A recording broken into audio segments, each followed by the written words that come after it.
Assalamualaikum warahmatullahi wabarakatuh. Perkenalkan, nama saya Nani Nafisa dengan NIM 7223240004. Sini saya ingin mempresentasikan hasil proposal penelitian saya berjudul Peran Keuangan Syariah dalam Mengurangi Ketimpangan Ekonomi, analisis berdasarkan dana Gini rasio di Pulau Sumatera. Yang pertama, masuk ke latar belakang penelitian.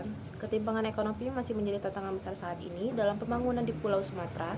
Ketimpangan ini mencerminkan perbedaan yang sangat signifikan dalam distribusi pendapatan, di mana distribusi pendapatan atau kekayaan dalam suatu masyarakat tidak merata, sehingga ada perbedaan yang sangat signifikan antara kelompok yang kaya dengan yang miskin. Jika tidak ditangani, ketimpangan ekonomi ini dapat menyebabkan ketidakstabilan sosial dan menghambat pertumbuhan ekonomi yang inklusif. Berdasarkan data ketimpangan ekonomi Pulau Sumatera yang telah diteliti dari BPS di atas, dapat dilihat ada terjadi penurunan hingga hampir seluruh provinsi di Sumatera Utara, di mana dalam penurunan angka tersebut terbukti bahwa adanya keberhasilan dan pengentasan ketimpangan ekonomi yang dilakukan pemerintah pada kelima provinsi di Pulau Sumatera ini, yang dimana saya mengambil di Pulau Sumatera Utara, Barat, Selatan, Bengkulu, dan Riau. Namun pada data ketimpangan ini yang paling terendah itu di Sumatera Barat, yaitu menginjak angka 0,287%. Lain daripada itu ada juga Provinsi Sumatera Utara, Riau, dan Bengkulu yang mengalami pengaruh signifikan.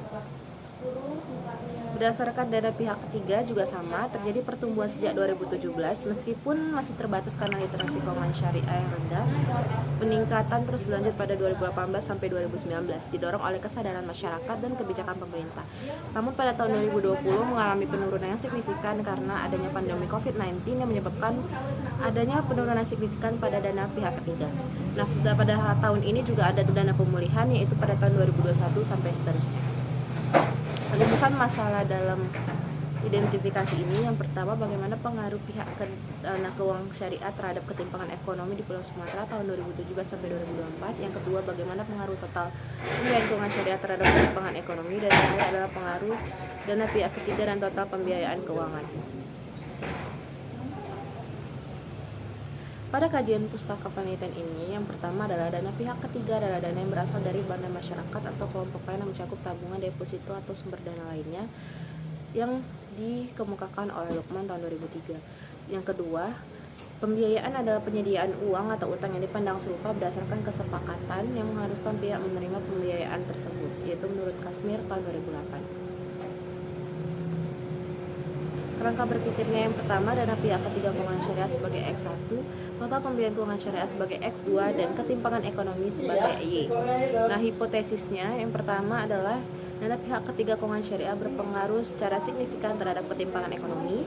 H01-nya adalah dana pihak ketiga keuangan syariah tidak berpengaruh signifikan terhadap ketimpangan ekonomi, dan HA2-nya total pembiayaan keuangan syariah berpengaruh signifikan terhadap ketimpangan ekonomi. Keduanya, total pembiayaan keuangan syariah berpengaruh signifikan terhadap ketimpangan ekonomi. H02, total pembiayaan keuangan syariah tidak berpengaruh signifikan terhadap ketimpangan ekonomi.